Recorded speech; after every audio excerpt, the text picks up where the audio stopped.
چراغ رضا جلاتے رہو، چراغ رضا جلاتے رہو۔ لا حول ولا قوة الا باللہ العلی العظیم۔ اعوذ باللہ السمیع العلیم من الشیطان اللعین الرجیم۔ بسم اللہ الرحمن الرحیم۔ الحمد للہ الذی ہدانا لہذا وما كنا لنہتدی لولا ان ہدانا اللہ۔ لقد جاءت رسل ربنا بالحق والصلاة والسلام والتحیۃ والاکرام علی رسول الثقلین جد الحسن والحسین بالقاسم محمد۔ اللہم صلی اللہ وعلی آلہ الطیبین الأطہرین الأشرفین الأفضلین ورحمۃ اللہ علی محبہم اجمعین ولعنۃ الدائمۃ علی اعدائہم واعداء اللہ من یوم ظلمہم الی الآن ومن الآن الی قیام یوم الدین۔ اما بعد فقد قال اللہ تبارک وتعالی فی کتابہ المحکم وقولہ الاحسن۔ بسم اللہ الرحمن الرحیم۔ قل لا اسألکم علیہ اجرا الا المودۃ فی القربى ومن یقترف حسنۃ نزد لہ فیہا حسنہ ان اللہ غفور شکور۔ صلوات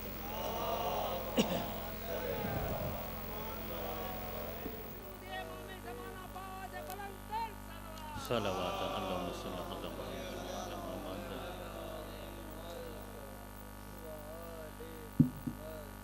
آواز پہنچ رہی ہے آپ سب تک؟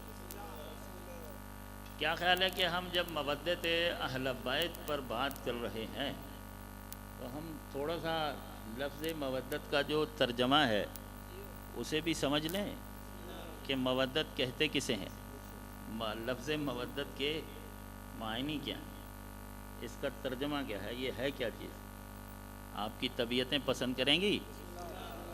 آدھی رات کو مودت کی مہ پلانے کے لیے نکلے ہیں ہم، ٹھیک ہے؟ آپ سب کا موڈ ہے پینے کا، ہاں یہی تو ایک ہے جسے پینا نہ صرف جائز ہے بلکہ بہت بڑی عبادت ہے۔ ہاں آل محمد کی مودت کی مہ مودت آل محمد۔ بھئی دیکھیے مودت کسے کہتے ہیں؟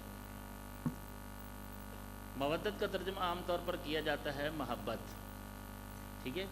جب عربی کی عبارت میں لفظ آئے گا نا مودت، اس کے ترجمے میں لکھ دیا جاتا ہے محبت۔ پھر محبت پوچھو کس زبان کا لفظ ہے تو محبت بھی عربی زبان کا لفظ ہے۔ علم معانی و بیان کا یہ قانون ہے۔ اچھا محبت جب عربی زبان کا لفظ ہے تو عربی کی عبارت میں جہاں محبت آتا ہے اس کے ترجمے میں کیا لکھا جاتا ہے؟ بڑی دلچسپ بات ہے کہ عربی کی عبارت میں مودت آئے گا تو اس کا ترجمہ ہمارے ہاں محبت لکھا جاتا ہے۔ عربی عبارت میں محبت آ جائے تو اس کا ترجمہ ہمارے ہاں مودت لکھا جاتا ہے۔ یعنی ہم مودت کا ترجمہ محبت کرتے ہیں اور محبت کا ترجمہ مودت کرتے ہیں، جبکہ علم معانی و بیان کا یہ قانون ہے کہ اگر زبان ہو ایک اور لفظ ہوں دو تو ان کے 100% ایک معنی نہیں ہو سکتے ہیں، ان کا معنی 100% ایک نہیں ہو سکتا ہے۔ ظاہر معنی میں فرق ہے تبھی تو لفظ دو ہوئے، اگر 100% ایک ہی معنی ہوتا تو لفظ ایک ہی رہتا۔ تو پھر سمجھنا پڑے گا کہ محبت کا معنی کیا ہے اور مودت کا معنی۔ اچھا ترجمہ کرنے والے اگر مودت کو محبت لکھتے ہیں یا محبت کو مودت لکھتے ہیں تو میں یہ نہیں کہہ رہا کہ وہ غلط کرتے ہیں، اگرچہ یہ ترجمہ درست نہیں ہوگا لیکن ان کی بھی غلطی نہیں ہے، ان کی ایک مجبوری ہے۔ مجبوری ان کی یہ ہے کہ اب اگر وہ مودت کو محبت نہ لکھیں یا محبت کو مودت نہ لکھیں تو پھر کیا لکھیں؟ وجہ یہ ہے کہ اردو زبان ہے غریب الالفاظ زبان. اس زبان کے دامن میں ہر معنی کے لیے نیا لفظ نہیں ہے. زبان کی غربت کی وجہ سے اس طرح کام چلایا جاتا ہے کہ محبت کو مودت لکھ دیا جاتا ہے اور مودت کو محبت لکھ دیا جاتا ہے. یہ زبان کی غربت کی وجہ سے، کیونکہ اردو زبان تنگ دست ہے، غریب الالفاظ زبان ہے. اس زبان کے پاس الفاظ کا اتنا زیادہ ذخیرہ نہیں ہے، کیونکہ عربی زبان بہت زیادہ وسیع زبان ہے اور اس کے پاس الفاظ اور معانی دونوں ہی بہت زیادہ ہیں. تو اب کام چلانے کے لیے مجبوراً محبت کو مودت، مودت کو محبت لکھا جاتا ہے. اگر آپ کی طبیعتیں پسند کریں تو ہم ان دونوں کا اصل مطلب بیان کریں کہ محبت کسے کہتے ہیں اور مودت کسے کہتے ہیں. بہت سادہ الفاظ میں بیان کروں گا کہ محبت کہتے ہیں چاہت کو، پیار کو. ٹھیک ہے، چاہت کو، چاہنا، چاہنا، چاہت، چاہنا، پیار کرنا. اس چاہت کو، اس پیار کو محبت کہتے ہیں. مودت کسے کہتے ہیں؟ مودت بھی چاہت کو کہتے ہیں. چاہت کو، چاہنے کو، پیار کرنے کو، پیار کو ہی مودت بھی کہتے ہیں. تو اب پیچھے سے کوئی اٹھ کر میرے سر میں پتھر نہ مارے کہ مولانا 3 منٹ اس بات پر لے لیے کہ اگر زبان ایک ہی ہو اور لفظ 2 ہوں تو ان کا معنی 100% ایک نہیں ہو سکتا. اور ابھی یہ ساری بات کرنے کے بعد پھر آپ نے محبت اور مودت کا ایک ہی معنی کیا ہے کہ محبت بھی چاہت اور پیار کو کہتے ہیں اور مودت بھی چاہت اور پیار کو کہتے ہیں. تو پھر فرق تو کچھ بھی نہ ہوا. نہیں کہ بلا فرق ہے. فرق کیا ہے؟ فرق یہ ہے کہ یہ جو چاہت ہے، یہ جو پیار ہے، اس کے ہیں مدارج. کیا ہیں اس کے؟ مدارج. اس کے درجے ہیں، درجے، اسٹیجز ہیں اس کے، اور وہ ہیں کل 5. اس چاہت اور پیار کے پہلے درجے کا نام محبت ہے. اس چاہت اور پیار کے دوسرے درجے کا نام انس ہے. تیسرے درجے کا نام شغف ہے. چوتھے درجے کا نام عشق ہے. چاہت اور پیار کے 5ویں اور آخری درجے کا نام مودت ہے. کیا نام ہے؟ مودت ہے. چاہت اور پیار کے 5ویں اور آخری درجے کا نام مودت ہے. چاہت ابتدائی مرحلے میں ہو، بالکل ابتدائی مرحلے میں، تو اسے محبت کہا جائے گا. چاہت اور پیار تھوڑا آگے بڑھ جائے، اس میں اضافہ ہو جائے تو انس ہو جاتی ہے، اور اضافہ ہو جائے اس چاہت اور پیار میں تو شغف کہلاتی ہے، اور آگے چلی جائے یہ چاہت، یہ پیار اور آگے بڑھ جائے تو اس کا چوتھا اسٹیج عشق ہوتا ہے. اور جب یہ آخری حد پر پہنچے، حد انتہا پہ پہنچے، تو اسے مودت کہتے ہیں. اب میرا پورا مجمع میری طرف توجہ رکھے، اس لیے کہ ایک ایک لفظ انتہائی اہم ہے. ذرا سی بھی توجہ آپ کی ادھر ادھر گئی تو بہت اہم ترین علم مطالب سے میرا مجمع محروم ہوگا. ہم نہیں چاہتے کہ محنت ہے تو یہ پہنچے آپ تک. یہ جو ممبر سے تبرک ہے، یہ معرفت کا تبرک ہے. یہ جو تبرک ہے نا، یہ حکمت کا اور ایمان کا تبرک ہے، اور یہ صرف مولا حسین کے صدقے میں نصیب ہوتا ہے. اہم ترین تبرک ہے جو بارگاہ حسین سے ممبر پر بیٹھنے والے بھی لیتے ہیں اور سننے والے بھی لیتے ہیں. بھائی یہ جو چاہت اور پیار کے میں نے 5 درجے بیان کیے، کتنے درجے بیان کیے میں نے؟ میرا پورا مجمع متوجہ ہے.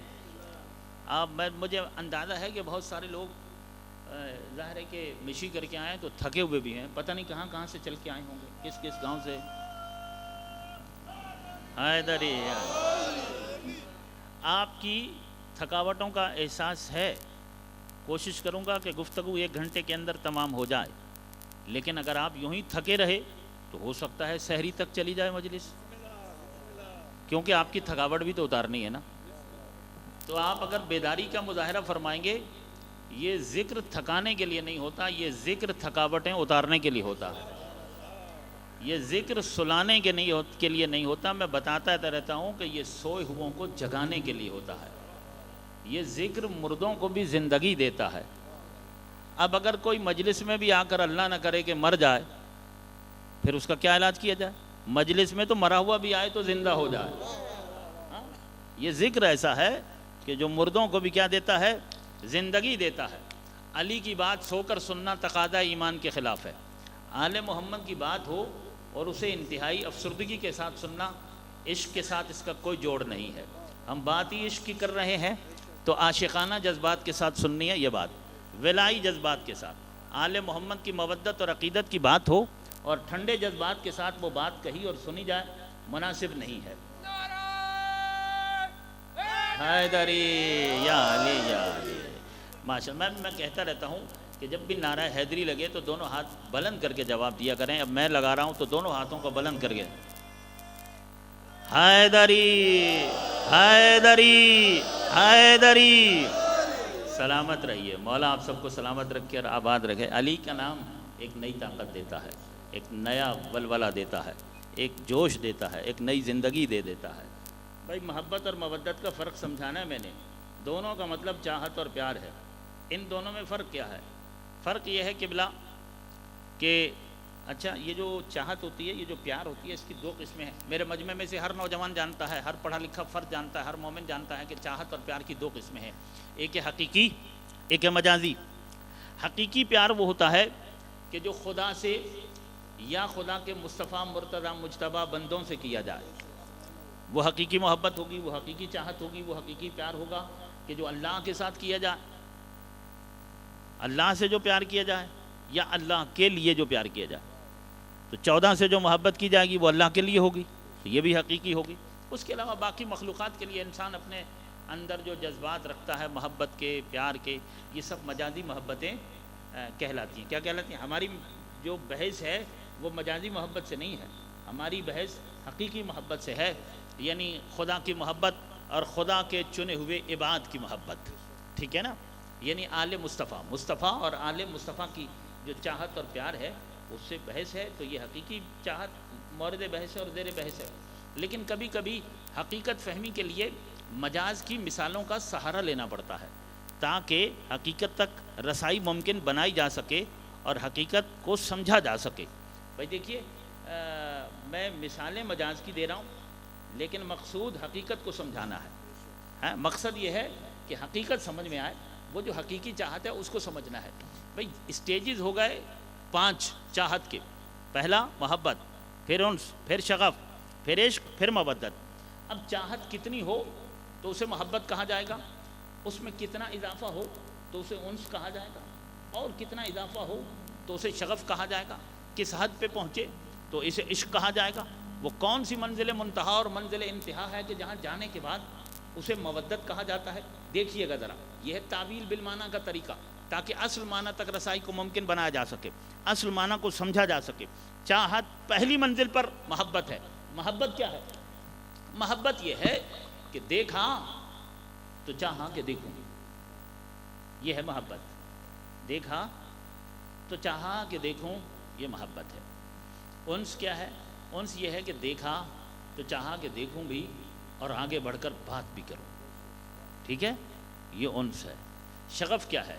شغف یہ ہے کہ دیکھا تو چاہا کہ دیکھتا رہوں اور باتیں کرتا رہوں، سلسلہ دیدار اور سلسلہ گفتار مسلسل رہے، منقطع نہ ہو۔ چاہت اس منزل پر پہنچی تو شغف ہو گیا۔ کیا ہو گیا؟ شغف ہو گیا۔ چاہت اس سے بھی آگے بڑھی اور آگے نکل گئی۔ مجھے بہت اطمینان ہے کہ مجھے حق پہنچتا ہے کہ میں کچھ پڑھی لکھی باتیں کروں، کچھ طالب علمانہ مطالب بیان کروں، کچھ علمی گزارشات آپ کی خدمت میں عرض کروں۔ الحمدللہ یہاں پڑھے لکھے لوگ ہیں، محترم و مکرم مرزا عاشق صاحب تشریف فرمائیں، اور بھی بہت سارے لوگ ہیں جو یہاں صاحبان علم ہیں، اور آپ صاحبان بھی پڑھے لکھے لوگ ہیں۔ مجھے کوئی ٹینشن نہیں ہے، کوئی فکر نہیں ہے کہ جس طرح لوگ کہتے ہیں کہ وہ صرف خاص قسم کی باتیں سننے والے لوگ ہیں یہاں پر، یہ علمی مطالب کو سمجھنے والے لوگ نہیں ہیں، لیکن میں ایسا تصور نہیں رکھتا آپ کے بارے میں. آپ سب صاحبان فہم تشریف فرما ہے. علی والا جاہل نہیں ہو سکتا ہے. ہاں کیسے ہو سکتا ہے کہ علی والا ہو؟ بھائی کوئی ابو جہل کا ماننے والا ہو وہ تو جاہل مطلق ہو سکتا ہے. علی کا ماننے والا بارگاہ باب مدینۃ المبوس کو سب سے زیادہ ذوق علم ہی کا ہوگا نا. البتہ علمی باتوں پر آپ جب تھوڑا سا بولتے ہیں یا داد دیتے ہیں یا واہ واہ دیتے ہیں تو اس سے پتہ چلتا ہے آپ کا ذوق علمی. ٹھیک ہے نا کہ آپ کتنا علمی ذوق رکھتے ہیں، آپ کی فہم و فراست کے دریچے کتنے کھلے ہوئے ہیں، اور آپ کتنے علم فہم ہیں اور کتنے علم دوست ہیں. علمی مطالب پر وہی بولتا ہے جسے علم سے شغف اور لگاؤ ہوتا ہے. ٹھیک ہے نا. باقی ہوائی باتوں پر ہوا میں اڑنا وہ تو سبھی اڑاتے رہتے ہیں، لیکن تھوڑا سا علمی باتوں پر بھی آپ کا ساتھ چاہیے ہوتا ہے تاکہ لوگوں میں شوق پیدا ہو کہ وہ آپ کے سامنے علم بیان کریں. اور علم بیان کرنا آسان بھی ہو جائے. محبت چاہت کی پہلی منزل ہے. کسے کہتے ہیں محبت؟ محبت دیکھا تو چاہا کہ دیکھوں. اونس کیا ہے؟ دیکھا تو چاہا کہ دیکھوں بھی اور آگے بڑھ کر بات بھی کروں. شغف کیا ہے؟ دیکھا تو چاہا کہ دیکھتا رہوں اور باتیں کرتا رہوں. سلسلہ دیدار اور سلسلہ گفتار مسلسل رہے. بات اہم مرحلے میں داخل ہو رہی ہے، بات اس سے آگے نکلی. شغف نہیں، عشق ہو گیا. عشق کیا ہے؟ عشق یہ ہے کہ اب در پسند تو آپ کا، گھر پسند تو آپ کا، آواز پسند تو آپ کی، انداز پسند تو آپ کا، لباس پسند تو آپ کا، صورت پسند تو آپ کی، سیرت پسند تو آپ کی، رفتار پسند تو آپ کی، گفتار پسند تو آپ کی، کردار پسند تو آپ کا، چلنا پسند تو آپ کا، اٹھنا پسند تو آپ کا، بیٹھنا پسند تو آپ کا، صحبت پسند تو آپ کی، مجلس پسند تو آپ کی، محفل پسند تو آپ کی. جہاں فکروں میں آپ، خیالوں میں آپ، تصور میں آپ، تخیل میں آپ، دل میں آپ، دماغ پہ آپ، ذہن پہ آپ، زباں پہ آپ، جہاں آپ ہی آپ ہوں اور کچھ بھی نہ ہو، اسے عشق کہتے ہیں. حیدری حیدری یا علی یا علی.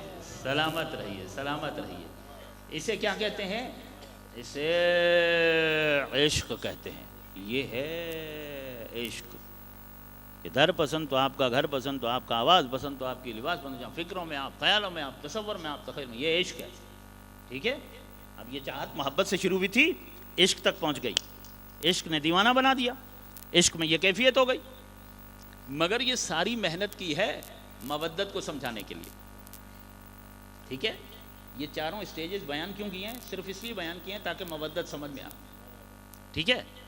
اب پانچواں اور آخری اسٹیج جو چاہت کا ہے وہ ہے مودت.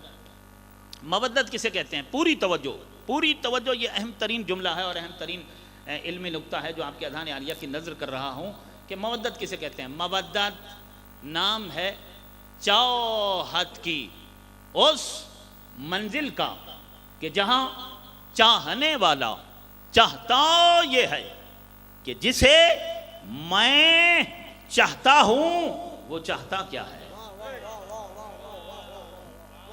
کم لوگ سمجھ رہے ہیں نا میری بات کو. میرے ساتھ ذہن ملائیں، میرے ساتھ ذہن ملائیں.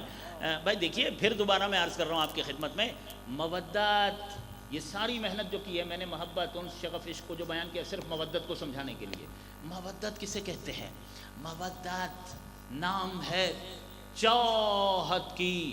مودت نام ہے پیار کی، چاہت کی اس منزل کا کہ جہاں چاہنے والا چاہتا یہ ہے کہ جسے میں چاہتا ہوں وہ چاہتا کیا ہے. وہ چاہتا کیا ہے. مودت ہو گئی نا، مودت ہو گئی، لہذا ہماری چاہتیں ختم ہو گئیں. اب چاہت صرف آپ کی چلے گی. اب ہمیں یہ دیکھنا ہے کہ آپ کیا چاہتے ہیں. ہماری چاہت ختم ہو گئی کیونکہ ہمیں آپ سے مودت ہو گئی ہے. اب ہماری چاہت تھوڑی چلے گی، اب چاہت آپ کی چلے گی. اب پاؤں ہمارے ہوں گے، چلیں گے آپ کی مرضی سے. ہاتھ ہمارے ہوں گے، ہلیں گے آپ کی مرضی سے. زبان ہماری ہوگی، بولے گی آپ کی مرضی سے. آنکھ ہماری ہوگی، دیکھے گی آپ کی مرضی سے. کان ہمارے ہوں گے، سنیں گے آپ کی مرضی سے. دل ہمارا ہوگا، دھڑکے گا آپ کی مرضی سے. دماغ ہمارا ہوگا، سوچے گا آپ کی مرضی سے. اعضاء و جوارح ہمارے ہوں گے، مملکت بدن ہماری ہوگی، سلطنت جسم ہماری ہوگی، اور اس پر حکم آپ کا چلے گا. کیوں؟ اس لیے کہ اب ہم آپ کے ہو گئے کچھ اس طرح سے کہ اپنے بنا رہے.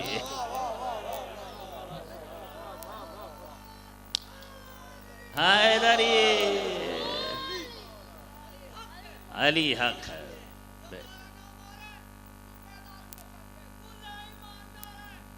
حیدری یا علی یا. سلامت رہیے، مولا آپ سب کو سلامت رکھیے، آباد رہیں. بھائی دیکھیے مودت تک ہم پہنچ گئے نا. ساری محنت ہم نے کہاں کی؟ مودت کے لیے. پوری کائنات میں مودت کے معیار پر صرف 14 پورے اترتے ہیں. ان کے علاوہ اور کوئی مودت کے معیار پہ پورا نہیں اترتا. اللہ نے مودت کے لائق بنایا ہی 14 کو ہے. مودت مانگی ہی صرف 14 کے لیے ہے. مودت حق ہی صرف 14 کا ہے. اور چاہت مودت کی حد تک یہ مخصوص ہے صرف 14 کے لیے. ٹھیک ہے؟ پوری کائنات میں اور کوئی نہ تو مودت کے معیار پر پورا اترتا ہے، نہ کوئی مودت کے لائق ہے، نہ کسی اور کے لیے خدا نے مودت مانگی ہے، نہ کسی اور کے ساتھ مودت کی جا سکتی ہے، نہ کسی اور کے ساتھ مودت ہو سکتی ہے. ٹھیک ہے؟ مودت کی جائے گی صرف 14 کے ساتھ. مودت کے لائق ہیں صرف 14. مودت مخصوص ہے 14 کے لیے. مودت مخصوص ہے اہل بیت کے لیے. مودت مخصوص ہے آل محمد کے لیے. بھائی دیکھیے، چاہت، پیار، عشق، اس وادی میں قدم رکھنے والے آسانی سے سمجھ سکیں گے کہ چاہت اور پیار کے پرندے کی پرواز بدلتی رہتی ہے. ہاں بدلتی ہے یا نہیں بدلتی؟ یہ جو پیار کا پرندہ ہے یہ اڑان بھرتا رہتا ہے اور اس کے آشیانے تبدیل ہوتے رہتے ہیں. ہاں ہم دیکھتے ہیں کہ پیار کے پرندے کو شجر محبت کی شاخ میسر ہوئی تو اس نے اپنا گھونسلہ وہیں بنایا اور اسی شاخ پر یہ ٹھکانہ رکھا اس نے. اور پھر اس کی نگاہوں میں معیار انس آ گیا تو پیار کے پرندے نے اڑان بھری اور شجر انس کی شاخ پر جا کر اپنا گھونسلہ اور اپنا آشیانہ بنا لیا. اور اس کے بعد پھر کچھ مدت کے بعد اسے معیار شغف مل گیا. پھر اس نے اڑان بھری اور شجر شغف کی شاخ پر جا کر اس نے اپنا گھونسلہ بنا لیا. ٹھیک ہے؟ تو یہ اڑان بھرتا چلا جا رہا ہے. پیار کا پرندہ پرواز پہ پرواز کر رہا ہے. محبوب بدل رہے ہیں. ٹھیک ہے نا؟ معیار محبت تھا تو محبوب وہ. معیار انس ملا تو محبت تبدیل ہو گئی. معیار شغف ملا، محبت پھر تبدیل ہو گئی. معیار عشق ملا، محبت پھر تبدیل ہو گئی. تو محبوب بدلتے چلے جا رہے ہیں. ٹھیک ہے؟ اور جب کسی نئی محبت کا اسیر ہو جاتا ہے تو پچھلی محبتیں کالعدم ہو جاتی ہیں، جیسے کہ تھی ہی نہیں، ختم ہو گئیں. تو کیونکہ محبت کے بعد انس کی گنجائش ہے اور انس کے بعد شغف کی گنجائش ہے اور شغف کے بعد عشق کی گنجائش ہے. بھائی توجہ رکھیے گا، میں سمجھانا یہ چاہتا ہوں. کل کی مجلس میں اور اس سے پچھلی مجلسوں میں آپ نے سماعت فرمایا کہ اللہ نے اہل بیت کے لیے کیا مانگی ہے؟ مودت مانگی ہے. اور اس مودت کو کائنات کے رسول کی اجرت بنایا ہے. واجب تو نماز بھی ہے، روزہ بھی ہے، حج بھی ہے، مگر اللہ نے آل محمد کی مودت کو رسول اعظم کی اجرت بنا کر اس واجب کو وہ واجب قرار دیا ہے کہ جس واجب کو ادا کیے بغیر کوئی واجب قبول ہی نہیں ہو سکتا. اس واجب کو ادا تو بہت ضروری ہو گیا نا اہل بیت سے مودت کرنا، کیونکہ اہل بیت کی مودت کے بغیر اب نہ نماز قبول ہے، نہ روزہ قبول ہے، نہ حج قبول ہے، کیونکہ یہ رسول اعظم کی اجرت ہے. اسے میں بیان کر چکا ہوں بہت تفصیل کے ساتھ. ٹھیک ہے نا؟ کیونکہ اہل بیت کی مودت رسول اعظم کی اجرت ہے تو اب ان کی مودت کے بغیر نہ نماز قبول ہوگی، نہ روزہ قبول ہوگا، نہ حج قبول ہوگا. بلکہ ہم بیان کر چکے دلیلوں کے ساتھ کہ ان کی مودت کے بغیر کلمہ ہی قبول نہیں ہے. ان کی مودت کے بغیر اسلام ہی قبول نہیں ہے. لیکن مودت کا معنی تو سنا ہے نا آپ نے، مودت کا ترجمہ آپ کے ذہنوں میں ہے. اب مجھے بتائیے کیا مودت کرنا آسان ہے؟ اہل بیت کے ساتھ مودت کرنا آسان کام ہے؟ پروردگار تو رسول اعظم کی اجرت ان کی محبت کو بناتا فرض ادا کرنا ہمارے لیے آسان ہو جاتا، ٹھیک ہے نا، آسان ہو جاتا۔ محبت نہیں مانگی، انس مانگ لیتا ان کے لیے، انس بھی نہیں مانگا شغف مانگ لیتا ان کے لیے، شغف بھی نہیں مانگا ان کے لیے عشق مانگ لیتا۔ اب ان کے لیے عشق بھی نہیں مانگا، ان کے لیے کیا مانگا ہے؟ مودت مانگی ہے۔ اب یہ فریضہ بھی ادا کرنا ہے کیونکہ یہ رسول اعظم کی اجرت ہے، اور ہے بھی بڑا مشکل، اللہ نے اس میں کوئی آسانی بھی نہیں دی ہے۔ بھائی ذرا کچھ اہم باتیں ہیں جو میں کرنا چاہ رہا ہوں، آپ لوگ تھوڑا سا مزاج بنائیں۔ اللہ نماز میں رعایت دیتا ہے، روزے میں رعایت دیتا ہے، حج میں رعایت دیتا ہے، آل محمد کی مودت میں کوئی رعایت دینے کے لیے تیار نہیں ہے۔ ہاں، نماز میں رعایت ہے کہ بھائی اگر نماز بھائی دیکھو کھڑے ہو کے نہیں پڑھ سکتے ہو تو بیٹھ کے پڑھ لو، بیٹھ کے نہیں پڑھ سکتے ہو تو لیٹ کے پڑھ لو، ٹھیک ہے۔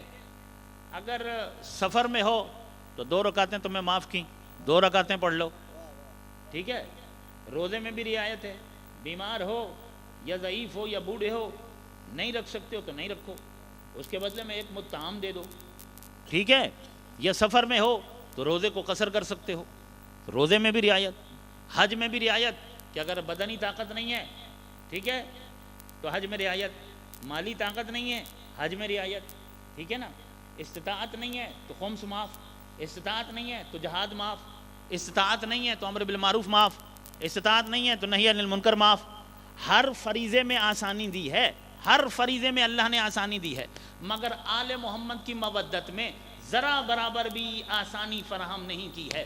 یعنی چاہے تم بیمار ہو یا ضعیف ہو، حضر میں ہو یا سفر میں ہو، ان کے ساتھ محبت سے یا عشق سے کام نہیں چلے گا، ان کے ساتھ مودت ہی کرنی پڑے گی۔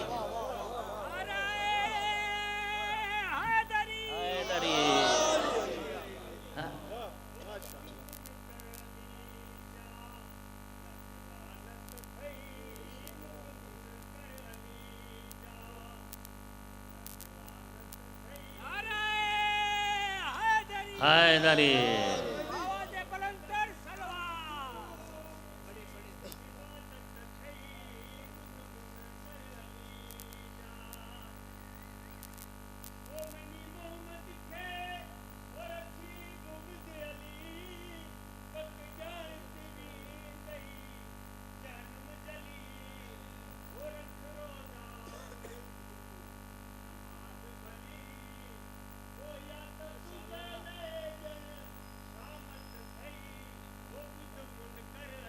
صلوات اللہم صلی علی محمد و محمد۔ ماشاءاللہ، جزاک اللہ، سلامت رہیے، سلامت رہیے۔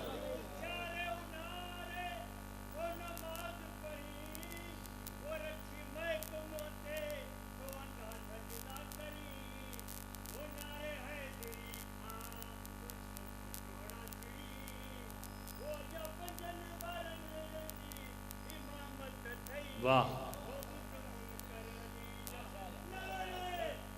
حیدری، ماشاءاللہ، جزاک اللہ، جزاک اللہ، سلامت رہنا۔ بھائی بہت اچھا بول رہے تھے یہ، اور دل چاہ رہا تھا کہ میں سنتا رہوں، لیکن کیا کروں گا، وقت بہت کم ہے، وقت بچانا ہے اور مجلس کو بھی اپنے ٹائم پر ختم کرنا ہے۔ تو دوستو، اہل بیت کی مودت اس واجب میں اللہ نے کوئی رعایت نہیں دی ہے، نہ مودت قصر ہوتی ہے، ٹھیک ہے نا، نہ اس میں کوئی رعایت ہے، مودت ہی کی حد تک کرنی ہے، ٹھیک ہے نا۔ آل محمد سے محبت سے کام نہیں چلے گا، ان سے کام نہیں چلے گا، شغف سے کام نہیں چلے گا، عشق سے کام نہیں چلے گا، آل محمد سے مودت کرنی پڑے گی۔ کیا کرنی پڑے گی؟ مودت کرنی پڑے گی۔ اچھا پروردگارہ، ہر چیز میں تو آسانی دیتا ہے، اس مسئلے میں تو نے آسانی کیوں نہیں دی؟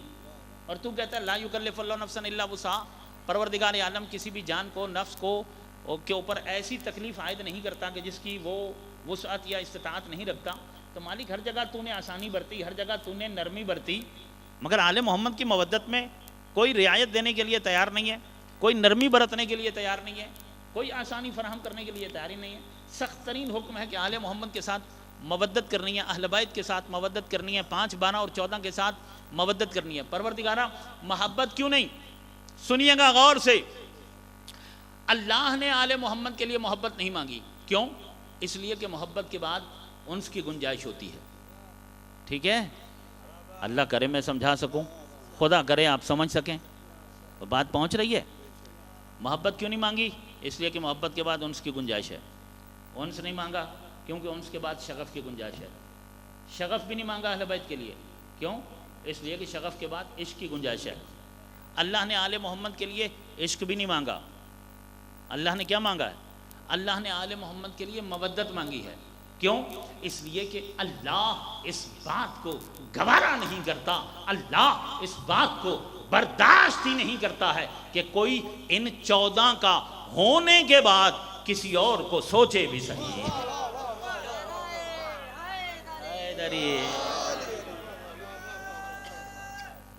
حیدری ٹھیک ہے نا, 14 کا ہو جانا ہے, 14 کا دیوانہ بننا ہے. اللہ ذرا بھی رعایت دینے کے لیے تیار نہیں ہے. اس لیے کہ اگر محبت میں آل محمد کی چاہت میں نرمی برتے تو اس کا مطلب ہے کہ دوسرے لوگوں کو بھی تم دلوں میں جگہ دے سکتے ہو. تو باقی افراد کے لیے دل میں ہمدردی رکھنی ہے, خیر خواہی رکھنی ہے, نیک دلی رکھنی ہے, مگر جنون اور مودت صرف آل محمد کے لیے ہے. کن کے لیے ہے؟ اہل بیت کے لیے ہے. مودت کی حد تک اہل بیت کو چاہنا ہے. اور مودت کے معنی یہ ہے کہ ہم نے ان 14 کو چاہنا ہے اس طرح کہ پاؤں ہمارے ہوں گے چلیں گے 14 کی مرضی سے, ہاتھ ہمارے ہوں گے ہلیں گی 14 کی مرضی سے, زبان ہماری ہوگی بولے گی 14 کی مرضی سے, آنکھ ہماری ہوگی دیکھے گی 14 کی مرضی سے, کان ہمارے ہوں گے سنیں گے 14 کی مرضی سے, دل ہمارا ہوگا دھڑکے گا 14 کی مرضی سے, دماغ ہمارا ہوگا سوچے گا 14 کی مرضی سے. اسی کا نام ہے ولایت علی. ولایت علی کا مطلب کیا ہے کہ جس انسان کے جسم و بدن پر اس کے کردار اور افکار پر شیطان کی حکومت ختم ہو جائے, آل محمد کی حکومت قائم ہو جائے, اسی نے علی کی ولایت کا اقرار کیا. حیدری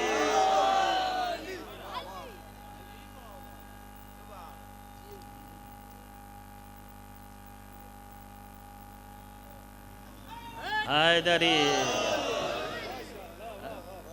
اب اگر کوئی کہے کہ میں علی والا ہوں, میں علی کی ولایت کا اقرار کرتا ہوں, علی میرے مولا ہیں, اور پھر اس کی آنکھیں خیانت کریں تو یہ دھوکہ وہ کسی اور کو دے سکتا, علی کو نہیں دے سکتا.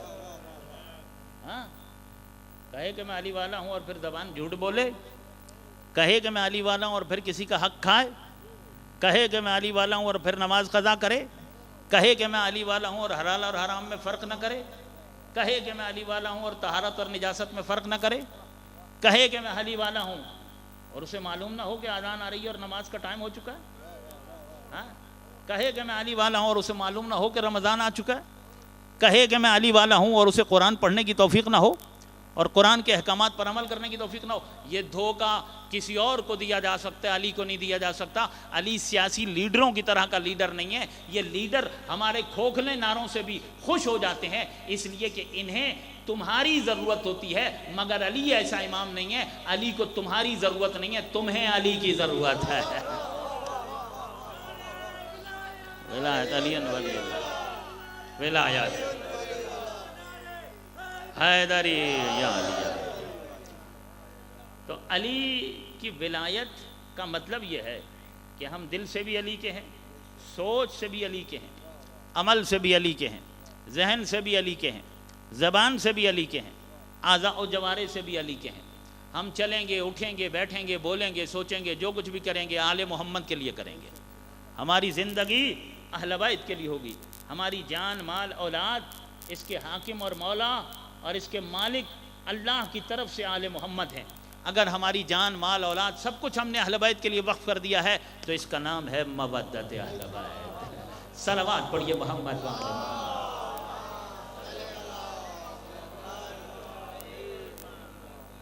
اس کو مودت کہتے ہیں. کیا کہتے ہیں؟ اس کو مودت کہتے ہیں. علی کو مولا بھی تو ماننا ہے, ماننا یا نہیں ماننا؟ اچھا, اسے مولا نہیں مانو گے جسے آدم نے بھی مانا, اسے مولا نہیں مانو گے جسے نوح نے بھی مانا, اسے مولا نہیں مانو گے کہ جسے موسیٰ اور عیسیٰ نے بھی مانا. اچھا, ان کا گزارا نبی ہونے کے باوجود علی کو مولا مانے بغیر گزارا نہیں ہے. ہاں, آدم سے لے کر عیسیٰ تک یہ سارے نبی اگر علی کو مولا نہ مانے تو ان کی نبوت بچتی نہیں ہے.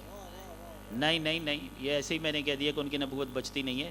آدم سے لے کر عیسیٰ تک سارے نبی اگر علی کو مولا نہ مانے تو انہیں نبوت ملتی ہی نہیں ہے, انہیں نبوت ملتی نہیں ہے. بھئی دیکھیے, سورہ مبارکہ زخرف ہے، اور سورہ زخرف کی ایک آیت ہے وَاسْأَلْ مَنْ أَرْسَلْنَا مِنْ قَبْلِكَ مِنْ رُسُلِنَا، ٹھیک ہے؟ اس کا ترجمہ کیا ہے؟ اس کا ترجمہ یہ ہے کہ وَاسْأَلْ مَنْ أَرْسَلْنَا مِنْ قَبْلِكَ مِنْ رُسُلِنَا، اللہ اپنے حبیب سے کہہ رہا ہے، کس سے کہہ رہا ہے؟ مصطفیٰ سے کہہ رہا ہے کہ اے میرے مصطفیٰ تو سوال کر ان نبیوں سے کہ جنہیں ہم نے تجھ سے پہلے بھیجا، جن رسولوں کو ہم نے تجھ سے پہلے بھیجا ہے ان سے ایک سوال کر، ٹھیک ہے؟ وَاسْأَلْ مَنْ أَرْسَلْنَا مِنْ قَبْلِكَ، اے حبیب جنہیں ہم نے تجھ سے پہلے نبی بنا کر بھیجا، رسول بنا کر بھیجا، یعنی آدم سے لے کر عیسیٰ تک جو نبی و رسول ہیں ان سے سوال کر۔ اب قرآن کی تلاوت کرنے والا تھا پیغمبر، ظاہراً اس دنیا سے وصال فرما چکے ہیں، آنکھیں بند کر چکے ہیں، پردہ فرما چکے ہیں، جس پر قرآن نازل ہوا ہے وہ دنیا میں نہیں ہے، اور پیغمبر کے فوراً کے بعد قرآن پڑھتے پڑھتے جب سورہ زخرف کی آیت پر پہنچتا ہے تو رک جاتا ہے کہ بھئی سوال تو اس وقت ہوگا جب کوئی سامنے ہو۔ اگر میں آپ سے کسی سے بھی کہوں کہ بھائی فلاں صاحب سے سوال کیجئے تو کب سوال کریں گے؟ ان سے ملاقات ہوگی تو سوال کریں گے نا، ان سے آمنا سامنا ہوگا تو سوال کریں گے۔ اگر کوئی ہمارے پیدا ہونے سے پہلے دنیا سے آ کے جا چکا ہے، قبر میں جا چکا، تو اب اس سے سوال کیسے کیا جائے؟ اللہ قرآن کی آیت میں کہہ رہا ہے کہ ان سے سوال کر جو نبی ہم نے تجھ سے پہلے بھیجے، اور آدم سے لے کر عیسیٰ تک جتنے نبی ہیں وہ سارے تو پاک پیغمبر سے بہت پہلے آ کے جا چکے تھے، وہ تو دنیا میں تھے ہی نہیں، تو رسول اللہ ان سے کیسے سوال کریں گے جب وہ پیغمبر کے سامنے موجود ہی نہیں ہیں؟ ان میں سیکنڈ لاسٹ یعنی پیغمبر سے پہلے والے وہ حضرت عیسیٰ ہیں، وہ بھی پیغمبر سے 500 سال پہلے چلے گئے، اب یہاں کوئی ہے نہیں، اور پیغمبر سے کہا جا رہا ہے، اور وہ بھی صیغہ امر کے ساتھ کہ آپ ان سے سوال کریں۔ یہ ہو نہیں سکتا کہ اللہ کوئی امر دے اور اللہ کوئی حکم دے اور رسول اللہ اس کی تعمیل نہ کریں، یہ تو ممکن نہیں ہے۔ اگر رسول کو اللہ کی طرف سے حکم ہے تو اس کا مطلب ہے کہ رسول اس کی تعمیل بھی کریں گے۔ یہ پریشان ہوا کہ یہ میری سمجھ میں آتی نہیں ہے، یہ آیت نازل ہوئی ہے، رسول کو حکم ہے اللہ کی طرف سے کہ سوال کرو، یہ چل پڑا، کہتا ہے پوچھتا ہوں، اس لیے کہ بہت سارے صحابہ کرام موجود ہیں، بڑے بڑے لوگ موجود ہیں، جا کر پوچھتا ہوں ان سے، رسول اللہ کے ساتھ بیٹھنے اٹھنے والے، رسول کی صحبت پانے والے موجود ہیں اور رسول کے ساتھ رہنے والے موجود ہیں، ان سے جا کر پوچھتا ہوں کہ یہ آیت ہے تو ذرا بتائیے اس کا مطلب۔ پیغمبر نے کب سوال کیا؟ ایک کے پاس، دو کے بعد، تیسرے کے پاس، ایسے جاتے رہے۔ اب انہوں نے اتنا تو کہا ہے کہ یہ آیت ہماری بھی سمجھ میں نہیں آئی ہے، ٹھیک ہے نا؟ ہو سکتا ہے اس طرح سے کہا ہو کہ آیتیں پہلے کب ہماری سمجھ میں آتی تھیں کہ اب سمجھ میں آ جائیں گی، تو تم جاؤ اسی سے جا کر پوچھو کہ جس کا کام ہے قرآن سمجھانا، جن کے گھر میں قرآن نازل ہوا ہے اور جو قرآن کے وارث بھی ہیں، قرآن کے محافظ بھی ہیں، قرآن کے عالم بھی ہیں، ان سے جا کر پوچھو۔ لوگوں نے میرے مولا کی طرف بھیجا، یہ پوچھنے والا مولا علی علیہ السلام کے پاس آ گیا اور جناب امیر المومنین کے پاس آ کر کہتا ہے کہ مولا میں نے بہت سارے لوگوں سے پوچھا ہے اس آیت سے متعلق کہ وَاسْأَلْ مَنْ أَرْسَلْنَا مِنْ قَبْلِكَ مِنْ رُسُلِنَا، میں نے بہت سے پوچھا، مجھے کسی نے بھی نہیں بتایا، وہ کہہ رہے ہیں کہ بھئی یہ آیتیں ہماری سمجھ میں نہیں آتی ہیں، تو آپ بتائیے مولا۔ مولا فرماتے ہیں کہ علی کے ہوتے ہوئے تجھے ادھر ادھر جانے کی ضرورت کیا تھی؟ علی کے ہوتے ہوئے تو ان کے پاس جاتا رہا کہ وہ اگر آیت مکی کو دیکھیں تو مدنی سمجھ میں نہ آئے، مدنی دیکھیں تو مکی سمجھ میں نہ آئے، ظاہر دیکھیں تو باطن سمجھ میں نہ آئے، باطن دیکھیں تو ظاہر سمجھ میں نہ آئے، ٹھیک ہے نا؟ تو میرے مولا فرماتے ہیں آبا تو علی سے پوچھ، علی جس طرح مکی آیات کو جانتا ہے ویسے ہی مدنی آیات کو جانتا ہے، علی جس طرح قرآن کے ظاہر کو جانتا ہے ویسے ہی قرآن کے باطن کو جانتا ہے، علی جس طرح تنزیل کو جانتا ہے ویسے ہی تعویل کو جانتا ہے۔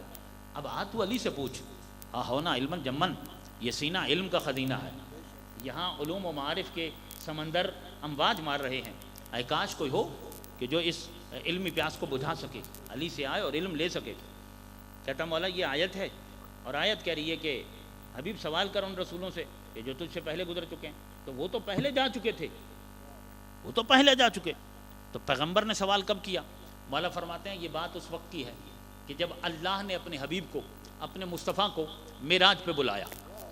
کہاں بلایا؟ معراج پہ بلایا، تو وہاں آدم سے لے کر عیسیٰ تک تمام انبیاء کو اللہ نے جمع کیا اور انہیں کہا کہ میرے مصطفیٰ کا استقبال بھی کرو، اور انہیں حکم دیا کہ آج میرے محمد کی اقتداء میں نماز بھی پڑھو۔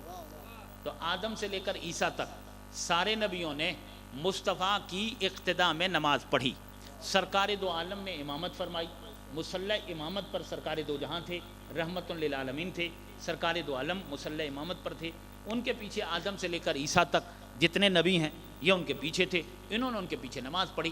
جب یہ سرکار دو عالم تمام انبیاء کو نماز پڑھا چکے تو اس کے فوراً بعد اللہ نے انہیں یہ حکم دیا جو تم نے سورہ زخرف کی اس آیت میں دیکھا ہے۔ اللہ نے کہا کہ وَاسْأَلْ مَنْ أَرْسَلْنَا مِنْ قَبْلِكَ مِنْ رُسُلِنَا، اے حبیب ان رسولوں سے سوال کر جنہیں میں نے تجھ سے پہلے بھیجا تھا،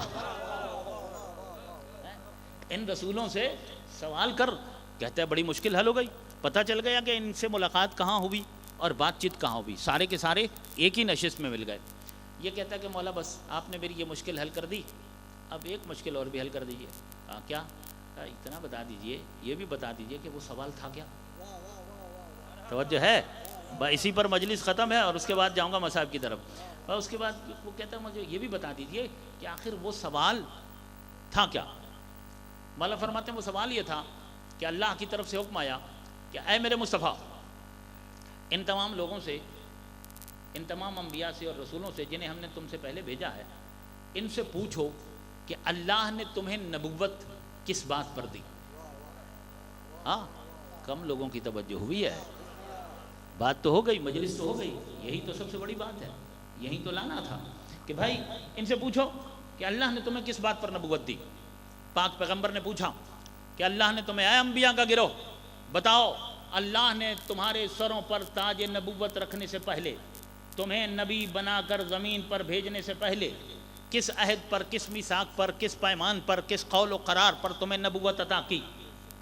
تو آدم سے لے کر عیسیٰ تک تمام انبیاء نے یک زباں ہو کر کہا کہ اللہ نے ہمیں خلق کرنے کے بعد ہمیں نبوت کی پیشکش کی کہ میں تمہیں منصب نبوت عطا کروں گا، مگر میرے ساتھ ایک عہد کرو، ایک قول و قرار، ایک عہد و پیمان باندھو تم، تو اس کے بعد تاج نبوت میں تمہارے سروں پر رکھوں گا۔ رب ذوالجلال امر فرمائیے، حکم کیجئے، کیا قول و قرار کریں ہم؟ انبیاء نے پوچھا، کہ قول و قرار یہ کرو کہ سب سے پہلے میری توحید کا اقرار کرو، پھر میرے محمد کی نبوت اور رسالت کا اقرار کرو، اور پھر مصطفیٰ کے بھائی علی کی ولایت کا اقرار کرو۔ تمام انبیاء نے یک زباں ہو کر کہا کہ یا رسول اللہ، اللہ نے سب سے پہلے ہم سے اپنی توحید کا اقرار لیا، پھر آپ کی نبوت اور رسالت کا اقرار لیا، پھر آپ کے بھائی علی کی ولایت کا اقرار لیا۔ جب ہم نے لا الہ الا اللہ پڑھ لیا تو حکم دیا کہ اس کے بعد پڑھو محمد الرسول اللہ، اور جب ہم نے محمد الرسول اللہ پڑھ لیا تو اس کے بعد ہمیں حکم دیا کہ پڑھو علی ولی اللہ، اور جب ہم نے علی ولی اللہ بھی پڑھ لیا تو اس کے بعد اللہ نے تاج نبوت ہمارے سروں پر رکھا اور ہمیں نبی بنا کر زمین پر بھیجا۔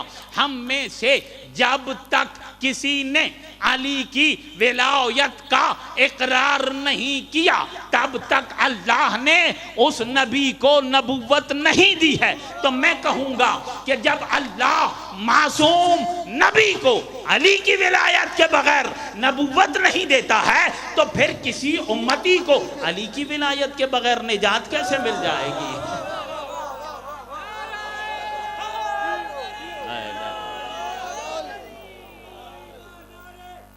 حیدری بھائی، حیدری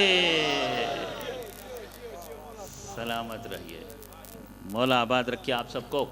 کیا کریں کہ وقت اجازت نہیں دے رہا کہ میں اس سے زیادہ مجلس کو جاری رکھ سکوں۔ کل انشاءاللہ مجلس دن میں 11 بجے تک شروع ہو جائے گی اور ہم 2 بجے کے قریب آپ کی خدمت میں حاضر ہوں گے، اور انشاءاللہ جو مطالب رہ گئے ہیں اس عنوان سے اس کا نتیجہ آپ کی خدمت میں پیش کریں گے۔ عزادارو،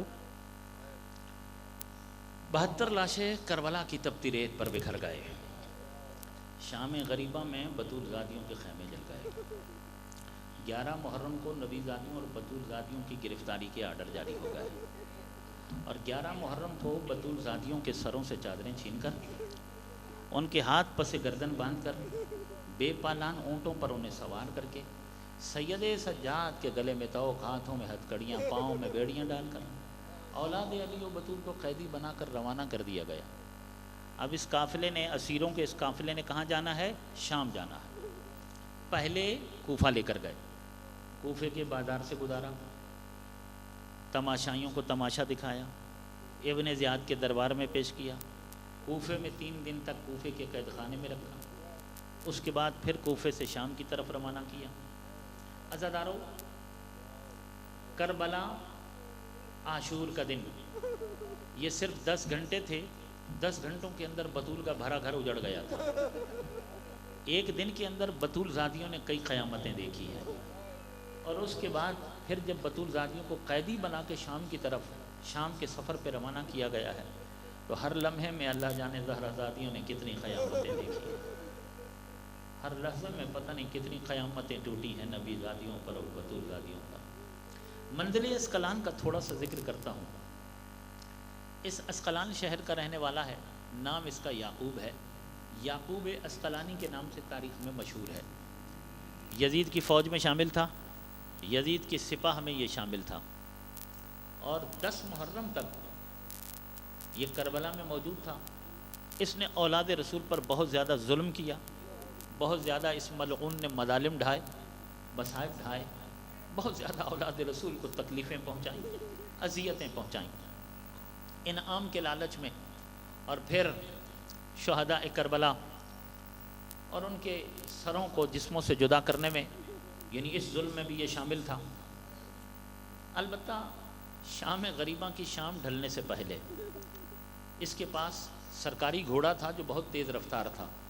اس تیز رفتار سرکاری گھوڑے پر یہ سوار ہوا، اس نے کہا کہ میں نے سب سے زیادہ ظلم کیے ہیں، اور میں پہلے پہنچوں گا یزید کے پاس، اور یزید سے اپنا انعام سب سے پہلے وصول کروں گا، اور شاید یزید نے اس سے یہ وعدہ کیا ہو کہ میں تجھے گورنر بناؤں گا، کیونکہ یزید نے جن لوگوں نے کربلا میں جتنے زیادہ ظلم کیے ہیں مختلف شہروں کا انہیں گورنر بنایا تھا، اور وہی ہوا کہ یہ تیز رفتار گھوڑا دوڑا کے یزید کے پاس پہنچا، اور یزید نے اسے اسقلان کی امارت یعنی اسقلان کی گورنرشپ دی۔ یزید کی طرف سے یعقوب اسقلانی اسقلان شہر کا گورنر مقرر ہو گیا۔ ادھر پسر اسعد، یہ تو چونکہ عاشور کے دن ہی روانہ ہو گیا تھا، ادھر پسر اسعد نے کیا کیا، 11 محرم کا دن بھی کربلا میں گزارا۔ انہوں نے اپنے نجس کشتوں کو دفن کیا، اولاد رسول کے لاشیں بے غور و کفن چھوڑ دیے، نہ غسل نہ کفن نہ دفن، اور اس کے بعد اولاد رسول اور اولاد علی و بطول کی گرفتاری کے آرڈر جاری کیے گئے، اور نبی زادیوں کو اور بطول زادیوں کو اسیر کر کے، گرفتار کر کے، ان کے ہاتھ پس گردن باندھ کے، بے پالان اونٹوں پر انہیں سوار کر کے، سید سجاد کو قیدی بنا کے، گلے میں توق ڈال کے، ہاتھوں میں ہتھکڑیاں ڈال کے، زنجیروں میں میرے چوتھے امام کو جکڑ کے یہ کربلا سے روانہ ہوئے۔ ظاہر ہے کہ اسیروں کا قافلہ تھا، اور وہ اونٹوں پر سوار تھا، چھوٹے چھوٹے بچے بھی تھے، اس قافلے کی سپیڈ آہستہ آہستہ تھی۔ یعقوب اسقلانی سرکاری تیز رفتار گھوڑے پر پہلے پہنچا، اسقلان شہر کا قلمدان اس نے لے لیا۔ یہ اسیروں کو لے کر پسر اسعد پہلے کوفہ پہنچا ہے، کوفے کے بازار سے گزارا ہے، پھر ابن زیاد کے دربار میں پیش کیا ہے، ابن زیاد کے دربار میں پیش کرنے کے بعد کوفے کے قید خانے میں ڈال دیا گیا، اور 3 دن تک کوفے کے قید خانے میں رہنے کے بعد حکم یزید سے ابن زیاد نے انہیں شام کی طرف روانہ کیا۔ جب اسیروں کو، اسیران آل محمد کو جب شام کی طرف روانہ کیا گیا ہے، تو کوفہ سے لے کر شام تک بیچ میں کئی منزلیں ہیں، مختلف شہر ہیں، اور ہر شہر کا یزید کی طرف سے کوئی الگ گورنر ہے۔ جب کسی شہر کے قریب پہنچتے تھے تو اس شہر کے گورنر کو پسر اسعد پیغام بھیجتا کہ میں قیدی لے آیا ہوں، پھر اس شہر کے گورنر کی جو ہدایت ہوتی پسر اسعد اس پر عمل کرتا۔ جب یہ قیدیوں کو لے کے اسقلان کے قریب پہنچا ہے، اسقلان شام سے 1 یا 2 منزل پہلے تھا۔ اسقلان کا گورنر یعقوب اسقلانی تھا، قیدی باہر ہیں، اس نے اسقلان شہر میں پیغام بھیجا، اپنا قاصد بھیجا کہ جا کر یعقوب اسقلانی کو بتا دو کہ ہم رسول زادیوں کو اور بطول زادیوں کو قیدی بنا کر لے آئے ہیں، تیرے شہر سے باہر ہیں، اب تیرے شہر کے قریب آ گئے جہاں تیری شاہی اور تیری حکومت ہے۔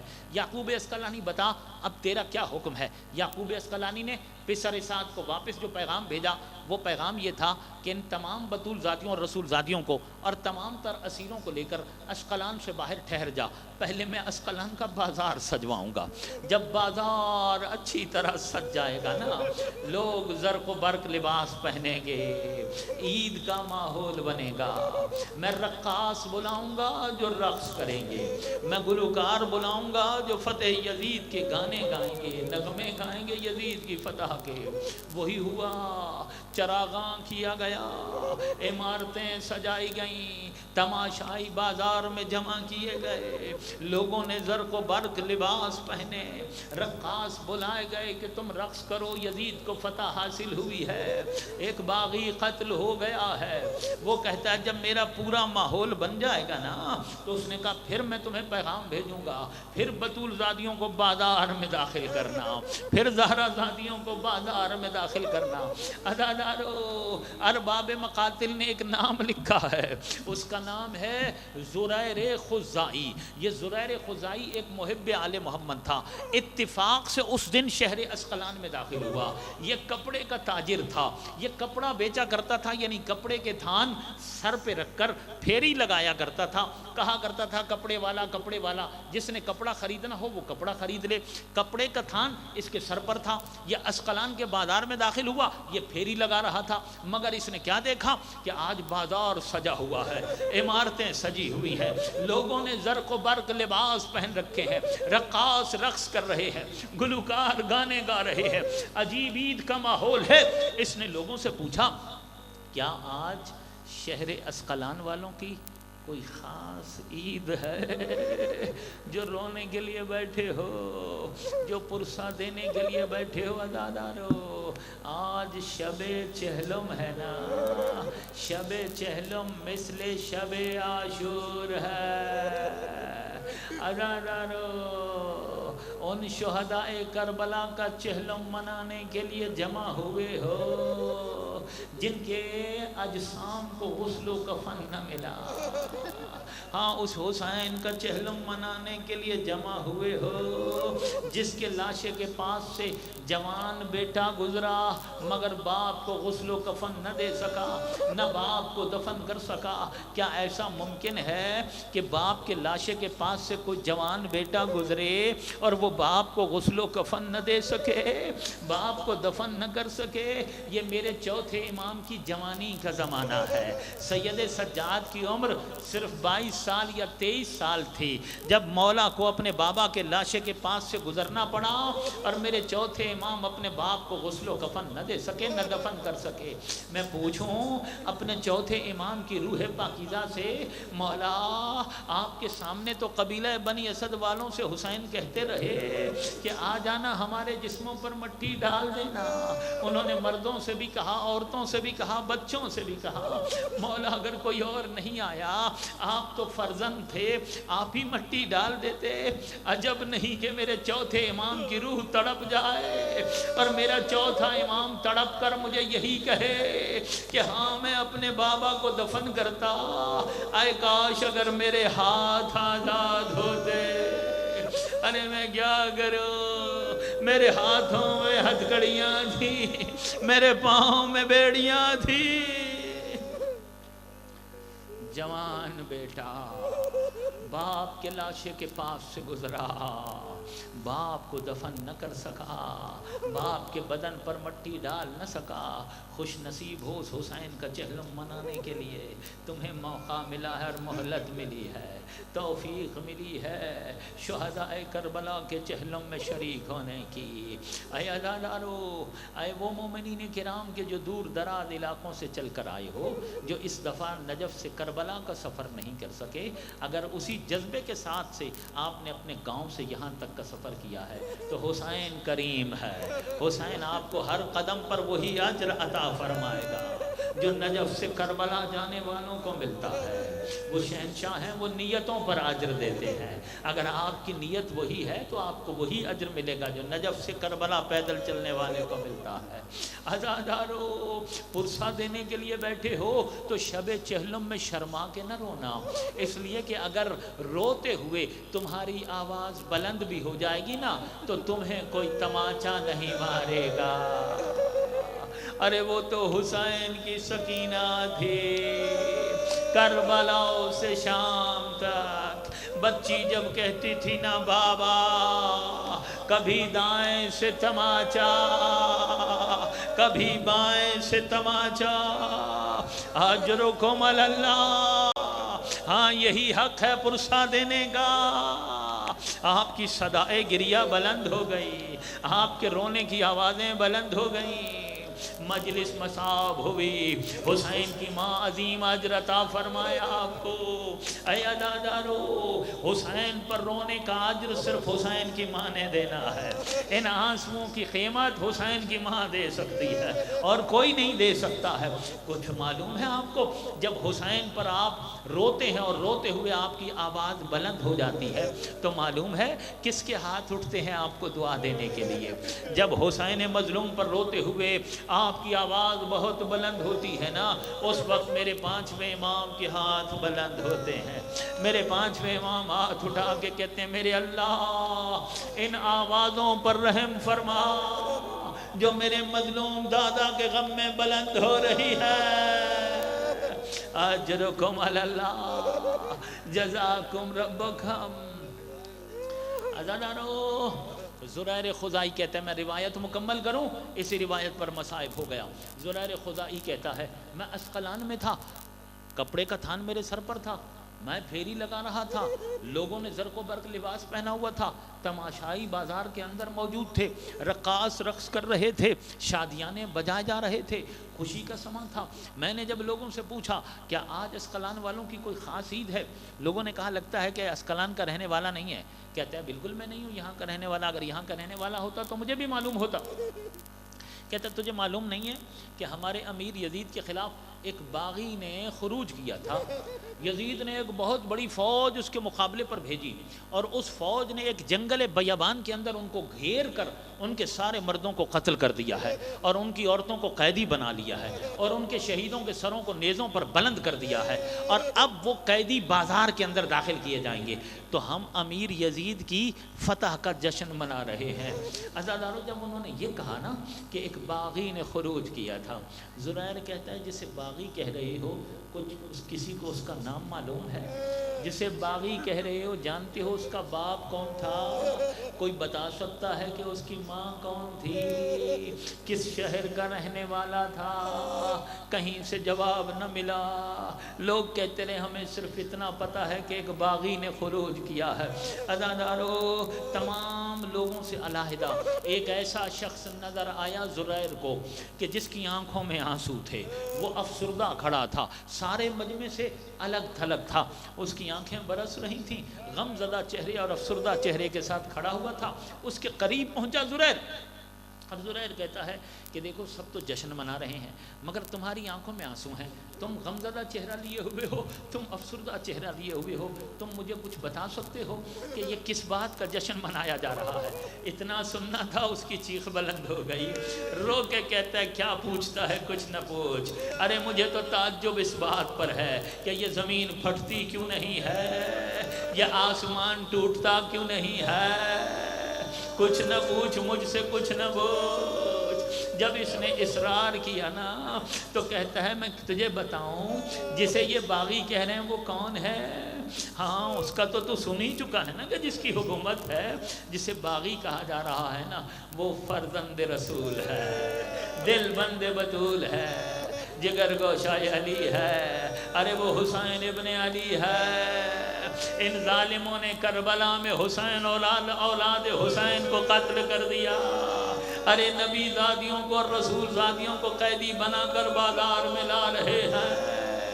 یہ کہتا ہے وہ اتنی گفتگو کر رہا تھا، یہ ایک آواز بلند ہوئی کہ قیدی آ گئے، قیدی آ گئے، لوگ تماشا دیکھنے کے لیے دوڑے۔ زریر کہتے ہیں میں آگے بڑھا، جب میں آگے بڑھا تو میں نے کیا دیکھا کہ کچھ انتہائی نورانی سر ہیں، کٹے ہوئے سر، انہیں نیزوں پر بلند کیا گیا ہے، نیزہ بردار یہ سر لے کر بازار میں داخل ہوئے۔ ان سروں کے پیچھے ایک بے پالان اونٹوں کی قطار ہے، ان کی پشتوں پر کچھ بیبیاں ہیں جن کے ہاتھ پسے گردن باندھے گئے ہیں، انہیں قیدی بنا کر بازار میں داخل کیا گیا۔ زرائر کہتا ہے جب سر بھی داخل ہوگا قیامت کے جملے ادا دارو، آخری جملے جو رونے کے لیے بیٹھے ہو، جو پرسہ دینے کے لیے بیٹھے ہو، سر پیٹ کے پرسہ دے سکتے ہو، سینہ پیٹ کے پرسہ دے سکتے ہو، اتنا ذہن میں رکھیے گا۔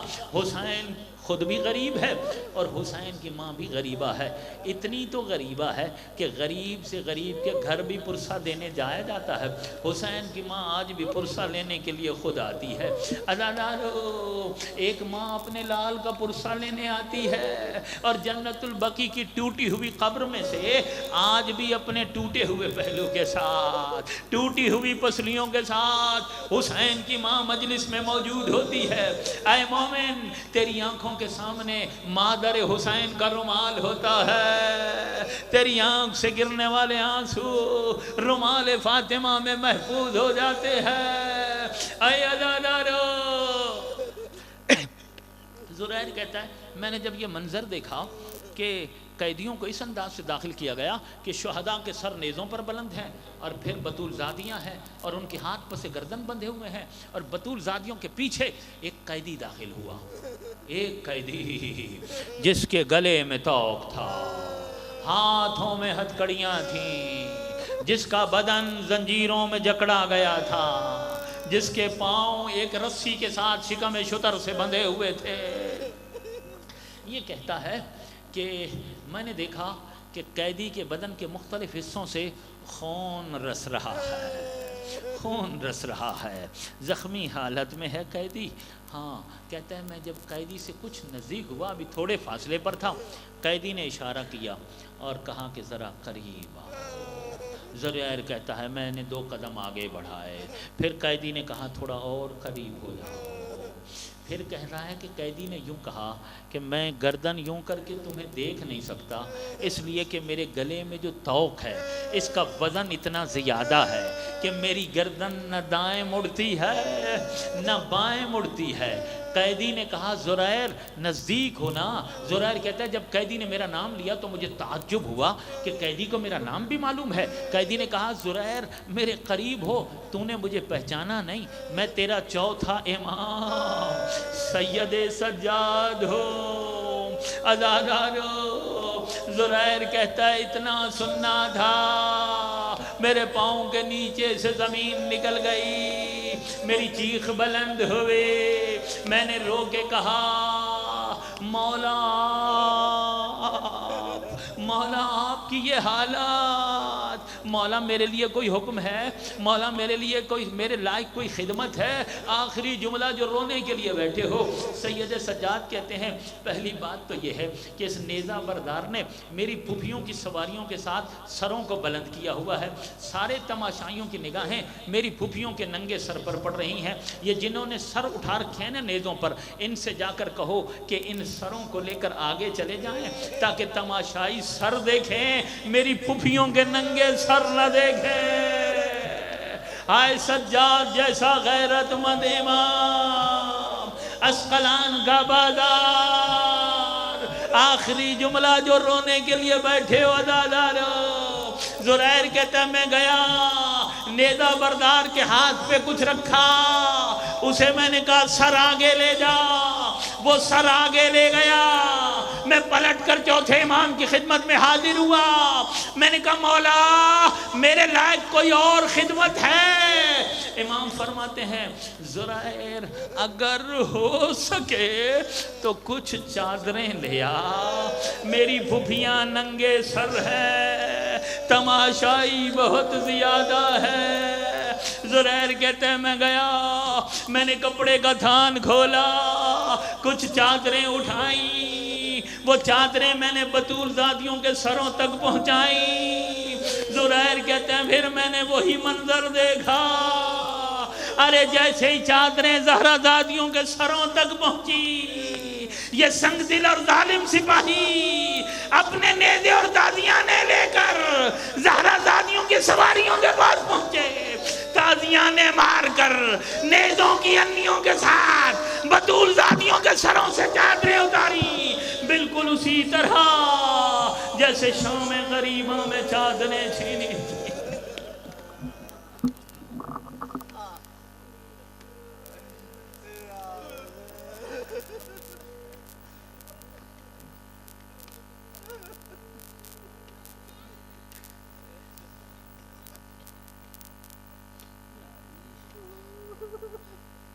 سارے لائن آنسوؤں کو قبول فرما میرے اللہ، اس اشک باری کو قبول فرما، اس پرسرداری کو قبول فرما، جہاں جہاں سے مومنین دور دراز سے چل کر آئے میرے مالک ہر قدم کے بل جزائے جدیل اجر کثیر عطا فرما، جتنے ہاتھ تیری بارگاہ میں بلند ہیں سب کی جائز حاجتیں پوری فرما، پریشانیاں دور فرما، مشکلیں آسان فرما، انجمن امامیہ کے محترم اراکین کا یہ فرش ادا بچھانا قبول فرما، ان کی جوانیاں سلامت رکھ، ان کے مال اور رزق حلال میں وسعت اور برکت عطا فرما میرے اللہ۔ عزائے سید الشہداء، عزاداری سید الشہداء اور مولا حسین کے تمام ماتمداروں اور عزاداروں کی ہمیشہ حفاظت فرما، عالم اسلام کے تمام مسلمانوں کو متحد اور متفق فرما، کل کائنات انسانیت کی مشکلیں آسان فرما، جلد از جلد اپنی آخری حجت کا ظہور فرما میرے اللہ۔ جتنے ہاتھ تیری بارگاہ میں بلند ہیں سب کی جائز حاجتیں پوری فرما، سب کی پریشانیاں دور فرما، اس مجلس اور ان دعاؤں کی قبولیت کے لیے بآواز بلند صلوات۔